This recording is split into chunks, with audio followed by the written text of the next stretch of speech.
Un saludo muy especial a los que estáis presentes en el estudio bíblico sobre Romanos de nuestro canal.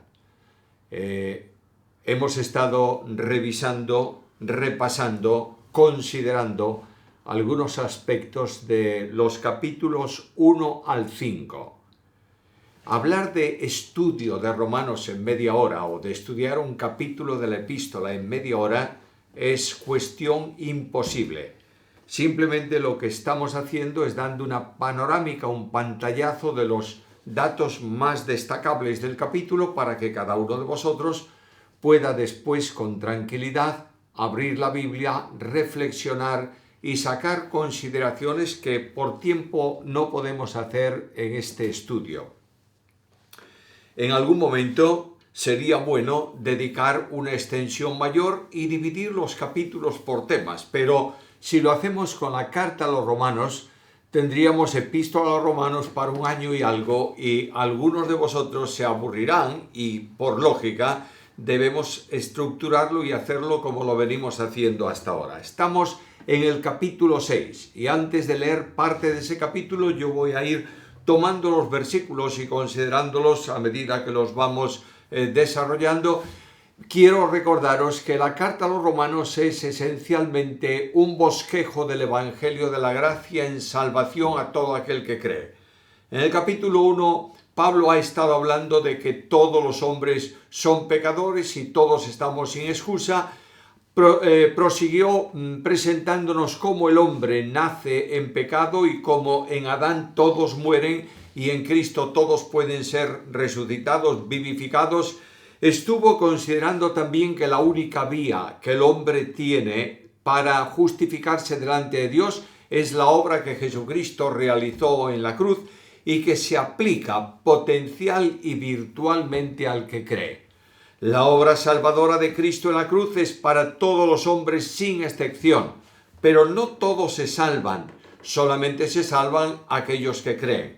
Más adelante estudiaremos, consideraremos, reflexionaremos sobre asuntos que para algunos resultan dificultosos en cuanto a la obra de salvación. En el capítulo 5 anterior habló de la justificación. Y dijo que la justificación por la fe trae una consecuencia, paz para con Dios. Y compara de nuevo al final del capítulo a Adán y a Cristo. Y dijo en el capítulo 5, versículo 12, el pecado entró en el mundo por medio de un hombre, y por medio del pecado la muerte, y la muerte alcanzó a todos los hombres, por cuanto todos pecaron. Todos nacemos en pecado, porque nuestra herencia espiritual genética desde nuestro primer padre Adán y nuestra primera madre Eva hasta nosotros se ha transmitido a lo largo de la historia. Ahora bien, los muchos mueren en Adán porque todos pecamos, pero también los muchos son vivificados en Cristo por medio de la operación salvadora y de la justificación por la fe. Ahora, desde esa posición arranca el capítulo 6 y habla de un contraste, muertos en pecado, pero vivos en Cristo. Versículo 1. ¿Qué pues diremos? ¿Permaneceremos en el pecado para que la gracia abunde? Pablo va a decirnos en sus escritos y en la carta también que cuando el pecado abundó, sobreabundó la gracia. Luego, suponiendo un interlocutor que le dice, bueno, entonces ya que la gracia sobreabundó por la sobreabundancia del pecado en el mundo, sigamos pecando para que la gracia sobreabunde todavía más y Dios sea glorificado. Y a esta pregunta retórica responde enérgicamente. En el texto griego la respuesta de Pablo es muy enfática. En nuestra versión Reina Valera actualizada, revisada, la menciona de una forma también bastante clara. De ningún modo, en ninguna manera, los que hemos muerto al pecado, ¿cómo viviremos en él? No es posible que haya una muerte a algo y una vida de aquello a lo que se muere. Un hombre que muere y es enterrado no puede participar ya de las cosas naturales y normales de la vida, salvo que sea resucitado. De esta misma manera, nosotros en Cristo, por identificación con Cristo, hemos muerto y el pecado ya no puede enseñorearse de nosotros. De manera que Pablo pregunta, ¿cómo vamos a vivir en aquello en lo que hemos sido virtual y potencialmente muertos? Hoy ignoráis, versículo 3, que todos los que hemos sido bautizados en Cristo Jesús hemos sido bautizados en su muerte. Y aquí la pregunta que surge en el versículo, en la lectura del versículo, es ¿a qué bautismo se refiere? Algunos, sobre todo los que consideran como asuntos sacramentales el bautismo y otras cosas que añaden gracia al creyente, dicen se trata del bautismo de agua. De manera que todos los que son bautizados en agua han sido bautizados en Cristo Jesús, pero no es posible. Una persona puede ser bautizada en agua y dar un testimonio falso de su fe y no es identificado con Cristo. El bautismo de identificación con Cristo es el bautismo del Espíritu.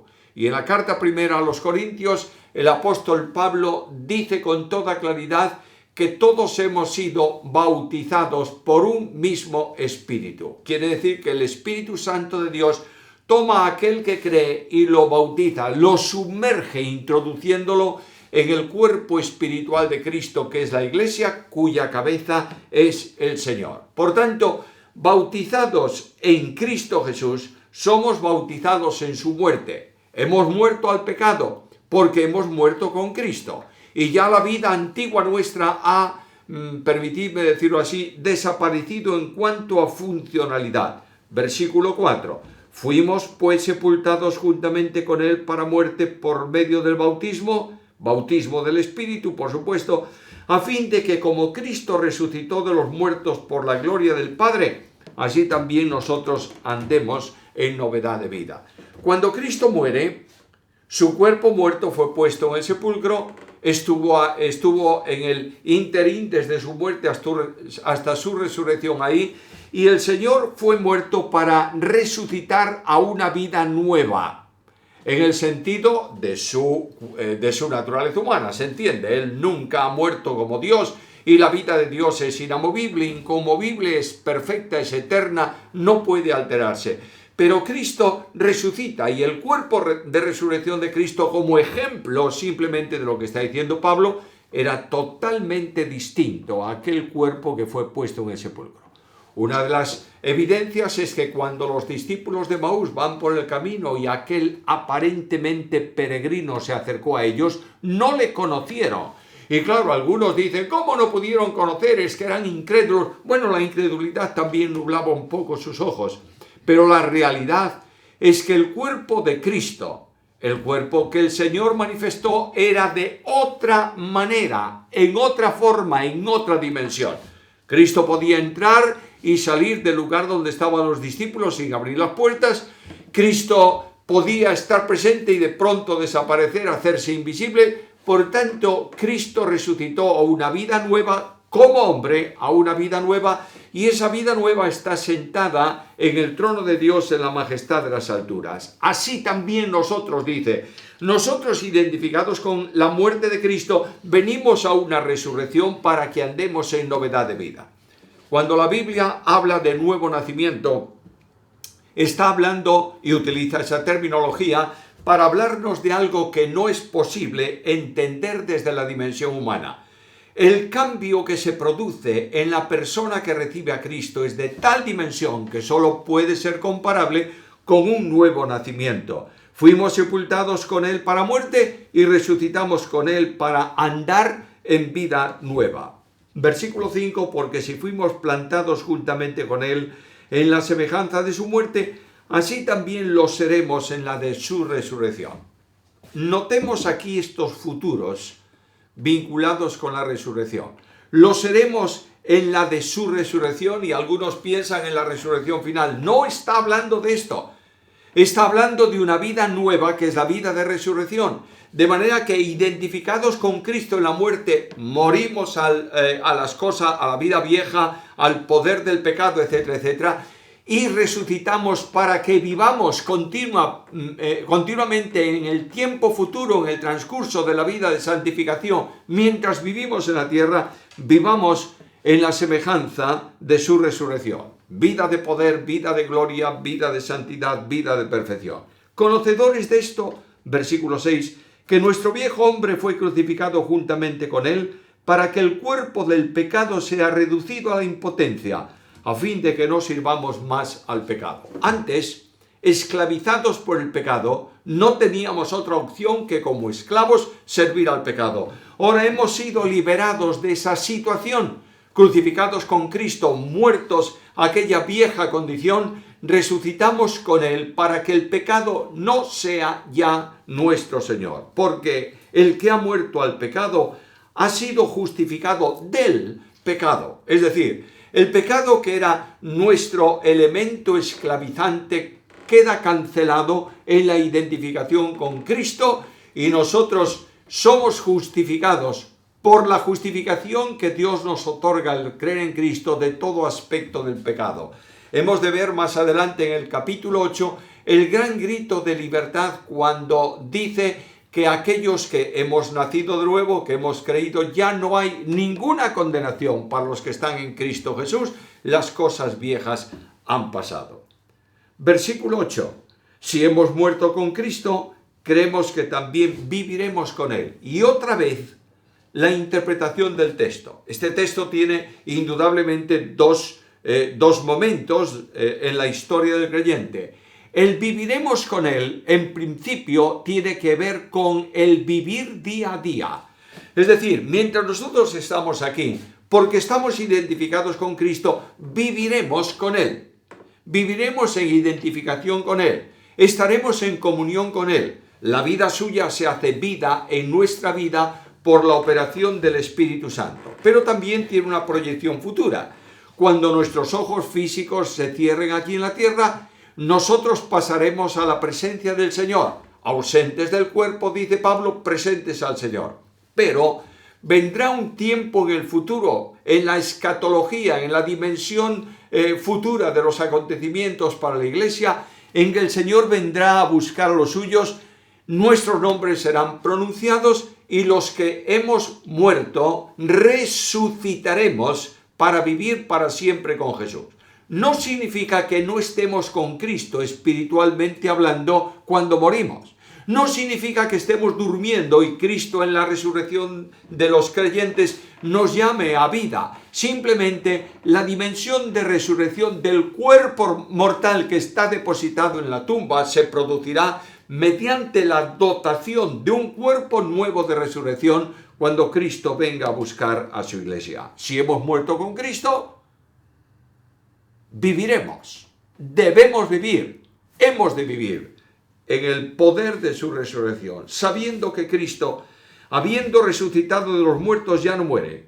La muerte ya no se enseñoreará de él, porque en cuanto a lo que murió al pecado, murió una vez por todas, mas en cuanto a lo que vive, vive para Dios. De la misma forma que el proceso de la muerte de Cristo, que cancela la deuda, la responsabilidad del penal del pecado, no se va a producir más. Hecho el sacrificio de Cristo, lo ha hecho una vez para siempre. Así también nosotros, en la identificación con Cristo, morimos al pecado para no vivir más en esa esfera, sino vivir para Dios. Versículo 11. Así también vosotros, consideraos muertos al pecado. Y este consideraos es muy interesante.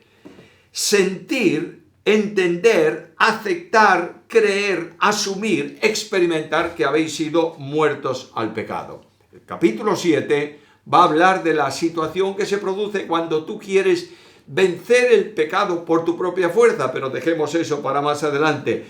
Consideraos que estáis muertos al pecado, pero estáis vivos para Dios en Cristo Jesús, Señor nuestro. De manera que la vida de Cristo se hace plenitud en la vida del cristiano y nosotros somos conducidos en Cristo y por Cristo en victoria. No reine pues el pecado, no permitáis que os domine de nuevo. Y aquí ya está la responsabilidad personal.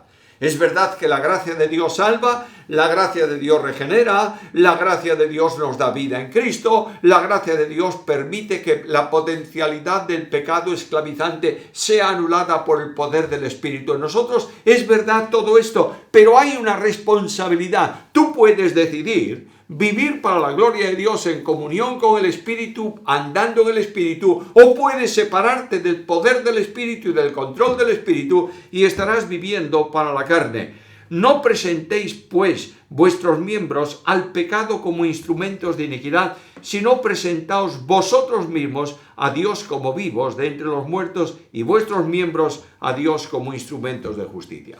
Anteriormente, el pecado que esclaviza la parte espiritual del hombre se manifiesta por medio de la exteriorización de los deseos carnales y pecaminosos que el cuerpo practica. Pero aquí nos está enseñando el apóstol Pablo, dejaos ya de que el pecado os controle. Si antes os controlaba y el cuerpo practicaba lo que era el pecado, ahora controlados por el Espíritu, viviendo a Cristo, tenéis que vivir una entrega de vuestro cuerpo y de vuestros miembros como instrumentos de la justicia, es decir, una vida justa delante de Dios. El salmista nos dice, me guiarás por sendas de justicia, por amor de tu nombre. Y nosotros que vivimos espiritualmente porque Dios nos ha justificado y ha aplicado a nosotros la justicia realizada, alcanzada en la cruz del Calvario, esa justicia salvadora que nos ha sido aplicada se convierte en justicia práctica en la vida cristiana. Cristo vivió haciendo justicia porque era justo, y las obras de Cristo son obras de justicia. Así también las obras de aquel que vive a Cristo. Porque el pecado no se enseñoreará de vosotros. No puede ser ya Señor. ¿Por qué? Porque habéis sido crucificados al pecado. Luego, aquel que ha muerto a una esfera, esa esfera no puede dominarlo porque ya no tiene vida para hacer lo que esa orientación le conduciría. Por tanto, el pecado no se enseña de vosotros, porque no estáis bajo la ley, sino bajo la gracia. De modo que la ley no vale. Sí vale, claro, naturalmente que sí. Pero la gracia de Dios hace que las demandas judiciales de la ley se hayan extinguido en Cristo. Quiero decir con esto que aquella persona que es creyente va a caer en el pecado en alguna ocasión. El apóstol Pablo dice, yo no he alcanzado la perfección, prosigo al blanco. Pero la caída ocasional en el pecado no significa una vida controlada por el pecado que practica el pecado y se deleita en él. Todo aquel que practica, que vive practicando el pecado y se goza en eso, no ha visto a Dios, no le ha conocido. Versículo 15. ¿Qué pues? ¿Qué pues? ¿Pecaremos porque no estamos bajo la ley, sino bajo la gracia? Claro, como la gracia ha provisto de justificación y ha provisto de santificación, y la responsabilidad penal del pecado se ha extinguido, entonces como yo ya no me voy a perder, aunque caiga en el pecado, porque Dios lo extinguió en cuanto a responsabilidad penal en Cristo, entonces puedo practicar el pecado. Eso es la gran acusación que se hizo en tiempos de Pablo y se hizo también en la Reforma, cuando se habló de que la gracia de Dios que salva permanece y mantiene al creyente salvo para siempre. La pregunta es, como ya el pecado no va a afectarnos en cuanto a condenación, entonces podemos perseverar en el pecado porque ya no estamos bajo la condenación legal, estamos bajo la gracia. Y Pablo vuelve a repetir la misma expresión que en el versículo 2, de ningún modo, en ninguna manera, jamás. ¿No sabéis que si os sometéis a alguien como esclavos por obedecerle, sois esclavos de aquel a quien obedecéis? Ya sea del pecado para muerte, ya sea de la obediencia para justicia. No te equivoques. Cuando tú voluntariamente pecas, creyendo que ya el pecado no tiene ningún valor, ninguna importancia, estás sometiéndote voluntariamente a aquello que te esclavizaba. Y el creyente tiene dos campos, o vive en la esclavitud del pecado o vive en la libertad de Cristo. No hay término medio. Y el apóstol dice, cuando estáis sujetos al pecado, sois esclavos del pecado, pero cuando estáis sujetos a la justicia, a la obediencia, sois siervos de la justicia. Nota esto. Obediencia. El apóstol Pedro en la carta primera, capítulo 1, versículo 2, habla de que nosotros hemos sido llevados por el Espíritu a obedecer. El texto allí no tiene un verbo, tiene un sustantivo. No habla de obedecer, habla de obediencia. Y aquí habla de obediencia. Estamos en el campo de la obediencia. Y en el campo de la obediencia a Dios, la vida del cristiano se manifiesta en justicia. Es decir, la justicia presencial, la justicia personal, la justicia diaria. Pero gracias a Dios, versículo 17, que aunque erais esclavos del pecado, habéis obedecido de corazón a aquella forma de doctrina a la cual fuisteis entregados. Erais esclavos del pecado antes. Y no había posibilidad de redención de esa esclavitud por ti mismo. El pecado nos tenía en esclavitud absoluta y era nuestro dueño. La muerte, nuestro destino.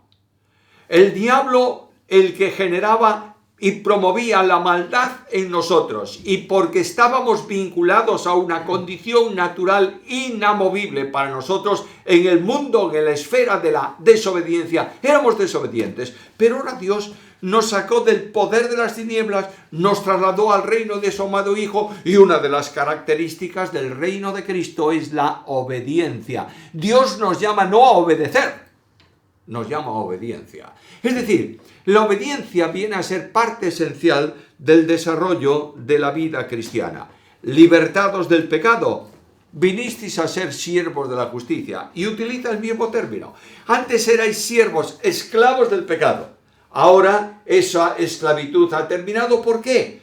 Porque hemos sido arrebatados de ella a la fuerza. Bueno, en cierta medida sí, pero porque Dios pagó el precio del rescate por nosotros. Escucha los textos del apóstol Pedro en la carta primera, capítulo 1, versículos 18 al 20. Sabiendo que habéis sido rescatados de vuestra vana manera de vivir, la cual recibisteis de vuestros padres, no con cosas corruptibles como oro o plata, sino con la sangre preciosa de Cristo, como de un cordero sin mancha y sin contaminación, ya destinado desde antes de la fundación del mundo. Dios pagó el precio y nos rescató del poder esclavizante del pecado. Y nos pasó a una posición de servicio de esclavitud, bendita esclavitud, de la justicia. ¿Por qué? Porque vinculados a Cristo no podemos sino vivir en justicia, en santidad, libertados del poder del pecado.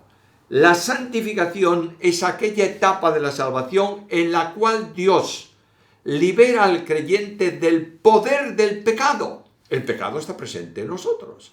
Nuestra vieja naturaleza no nos ha sido quitada. Las inclinaciones de la vieja naturaleza nos orientan hacia el pecado. Por eso hay una lucha íntima en el interior de nuestro corazón. No luchamos nosotros contra la carne.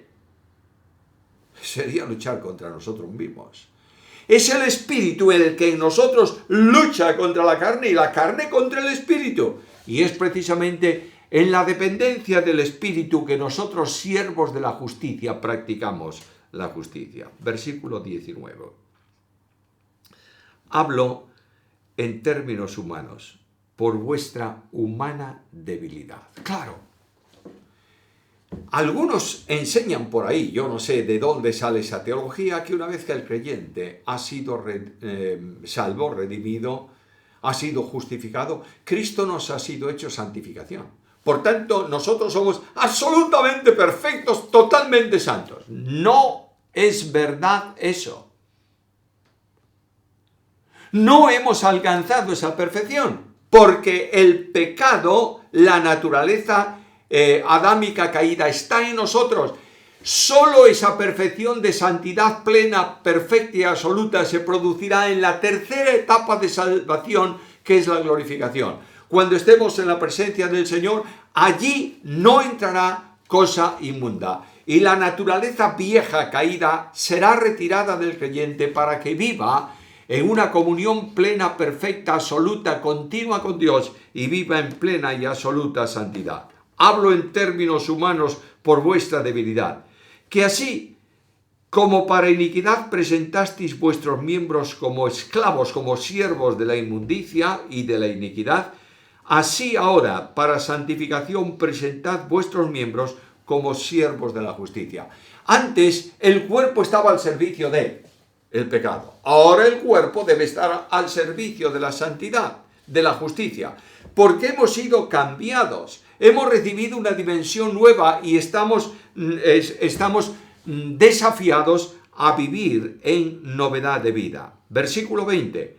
Porque cuando erais esclavos del pecado erais libres respecto a la justicia. Naturalmente, esto es lógico, esto es una evidencia lógica. Esclavos del pecado, sujetos por el pecado, conducidos al pecado, practicando el pecado, es contradictorio con la justicia. Por tanto, cuando estábamos en aquella esclavitud, no podíamos estar al servicio de la justicia.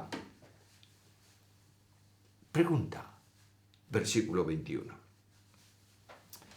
¿Qué fruto teníais entonces en aquellas cosas de las cuales ahora os avergonzáis? ¿Cuál era el fruto que teníais del pecado?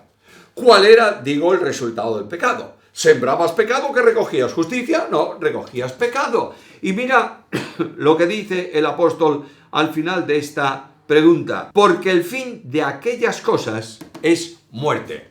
No solamente muerte en cuanto al sentido de condenación, que indudablemente lo incluye, sino de esterilidad de vida delante de Dios. Quiero plantearte esto. Un creyente no pierde su salvación, ¿verdad? No.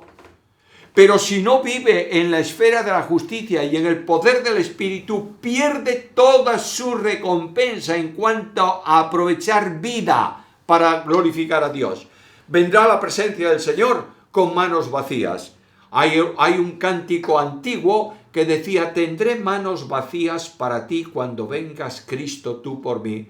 Las coronas de victoria, de triunfo, los regalos de recompensa, digamos así, de las acciones de los justos, no son para la gloria del justo en el cielo, sino para poner delante del trono como expresión de gratitud, porque Dios lo ha hecho posible en nuestra vida personal. El fin del pecado es muerte. No te olvides que no ha variado. Es vida estéril, aquella vida que no se vive en la justicia. Ahora notad el progreso, versículo 22. Pero ahora habéis sido libertados del pecado. Sois libres del pecado. ¿Por qué? Porque habéis muerto con Cristo. Nadie diga el pecado me esclaviza. Si tú tienes un problema con tu vieja naturaleza y eres atraído y seducido por ella, ora a Dios y pide al Señor que el Espíritu Santo conduzca tu vida. Somos responsables porque hemos sido libertados del pecado. Nadie diga que el pecado puede conmigo. No, Señor. El pecado puede contigo cuando tú vives en la carne. Pero cuando tú vives en el Espíritu, dependiendo de Dios, en vinculación con Dios, cuando dedicas tiempo a la oración, cuando escuchas la voz de Dios en la reflexión de su palabra, eres vencedor y Dios te lleva en victoria, no en ti, sino en Cristo. Segunda condición, has sido hecho siervo de Dios. ¡Qué bendición! Dios te ha colocado a su servicio. Para poder ser siervo de Dios, tienes que vivir en una vida de santidad. Y Dios te ha separado del pecado para que puedas servirle. Primera condición, libertados del pecado. Segunda condición, hechos siervos de Dios.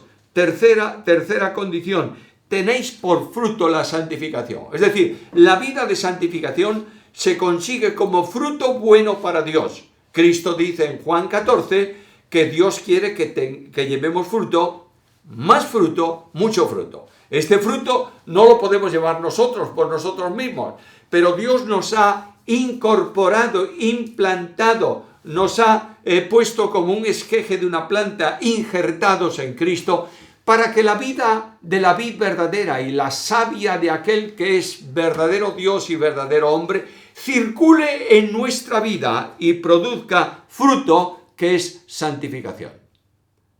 ¿Y el final? la vida eterna. ¿Quiere decir entonces que si no somos santos no tenemos vida eterna? No. La vida eterna la tienes desde el momento mismo en que creíste en Cristo. ¿Por qué? Porque has sido, lo vimos en el capítulo, incorporado, vinculado a Cristo. Solo podemos tener vida eterna viviendo a Cristo, que tiene vida eterna. El hombre, el ser creado, no tiene vida eterna. El fruto final es vida eterna. La consecuencia de la liberación del pecado es que comencemos la experiencia de la vida eterna, que se extenderá definitivamente como fin y proyecto definitivo de la obra salvadora. Y concluye el capítulo: porque la paga del pecado es muerte. Es justicia. Pecas, mueres. ¿Por qué? Porque Dios lo estableció, entre otras cosas, cuando dijo: el día que de él comieres, ciertamente morirás. Y Pablo ha dicho: la paga del pecado es muerte. Por tanto, la paga del pecado, que es muerte, es el resultado, el precio de vivir en el pecado. Ahora, Dios hace un regalo. La dádiva, el regalo de Dios, es vida eterna. ¿En quién? En Cristo Jesús, nuestro Señor. Luego, la vida eterna no es un regalo que Dios te da y dice: bueno, desde ahora tiene vida eterna. Pero ¿cómo va a tener vida eterna si este hombre nació un día en la historia de la humanidad? Y si nació, lo máximo que tú puedes hacer, Dios del cielo, es darle una vida definitiva, una vida perdurable, pero no una vida eterna. Pero dice: tú tienes vida eterna, que es el regalo que Dios te hace porque estás en Cristo. Y notad esto y termino. La identificación con Cristo es la única forma de vivir la vida cristiana. En la identificación, el pecado queda anulado en cuanto a potencialidad operativa de esclavitud. Y nosotros vivimos una vida nueva para Dios. Queridos amigos y hermanos, es el desafío para este año. Es el desafío que tenemos por delante para el resto de nuestra vida. Vivir a Cristo. Dejémonos de historias, dejémonos de entornos religiosos, dejémonos de prácticas llamadas sagradas, no importa lo que. No hay vida cristiana si no es la vida de Cristo en el cristiano. Y es hora de que la Iglesia reflexione y tú y yo reflexionemos como responsables individuales de vivir la vida de Cristo para la gloria de Dios y para nuestra bendición personal. Que Él nos ayude.